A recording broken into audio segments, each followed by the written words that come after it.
So what if I told you a janitor could actually be a better investor than some high-powered finance executive with a Harvard degree? I know, it sounds totally impossible, right? Well, today we are digging into Morgan Housel's fantastic book, The Psychology of Money, to find out why your behavior with money is so much more important than how smart you are. The answer to this question, it might seem obvious, but trust me, it's not. The real story behind this reveals a pretty surprising truth about how money really works. Not in textbooks, but in the real world. Okay, so let's meet the two people at the heart of this story. This is a classic tale of behavior versus brains. On one hand, you have Ronald Read. This was a man who spent his entire life fixing cars and sweeping floors. And on the other, you have Richard Fuscone, a top finance executive at Merrill Lynch with a fancy Harvard MBA. So one guy had basically zero financial training, and the other had the best education money could possibly buy. Their lives could not have been more different. And here's where the story gets really good. When Ronald Read passed away at the age of 92, this quiet, unassuming janitor left behind a fortune of, get this, $8 million. He donated almost all of it to his local hospital and library. So what was his secret?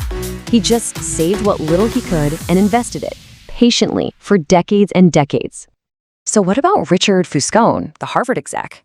Well, he went in the complete opposite direction. He took on massive debt to live in this enormous mansion, and when the 2008 financial crisis hit, poof, that debt just wiped him out.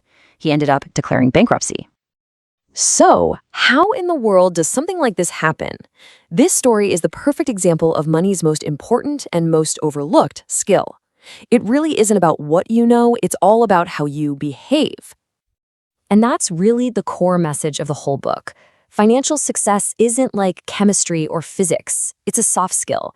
The way you act with money, that's way more powerful than how many spreadsheets or formulas you can understand. A little patience and a little discipline will beat raw intelligence almost every single time. This quote just says it all, doesn't it? Fuscone was the genius who couldn't control his emotions, and it led to total disaster. Read was just a regular guy with incredible discipline who ended up a multimillionaire philanthropist.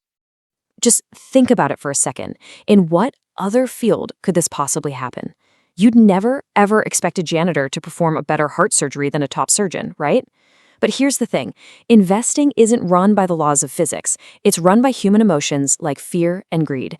And that's exactly why the janitor can win. But, behavior isn't the entire story. There are these two other huge forces at play that we have absolutely no control over. Let's talk about them. Luck and its twin, risk.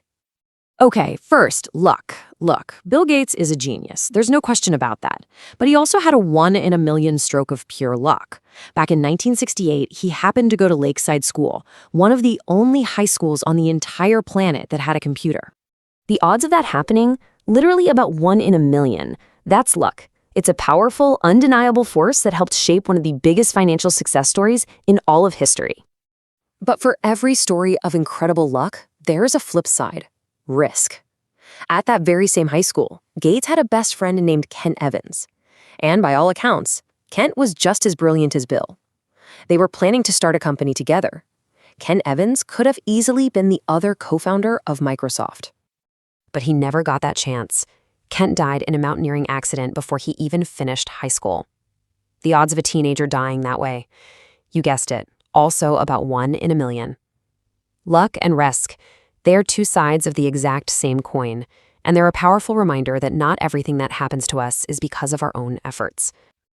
Understanding risk like that leads us to one of the book's most important lessons. Getting wealthy and staying wealthy, they are two completely different skills. When you think about it, it makes perfect sense. Getting rich requires you to be an optimist, to take some risks. But staying rich? That's the total opposite. It requires humility, a little bit of fear even, a healthy paranoia that everything you've worked for could just vanish in an instant. I mean, look at the legendary trader Jesse Livermore. He absolutely mastered the art of getting wealthy. He made what would be $3 billion today by betting against the market in 1929. But he never, ever learned how to stay wealthy. He just kept making bigger and bigger bets until he lost everything, and tragically, he took his own life.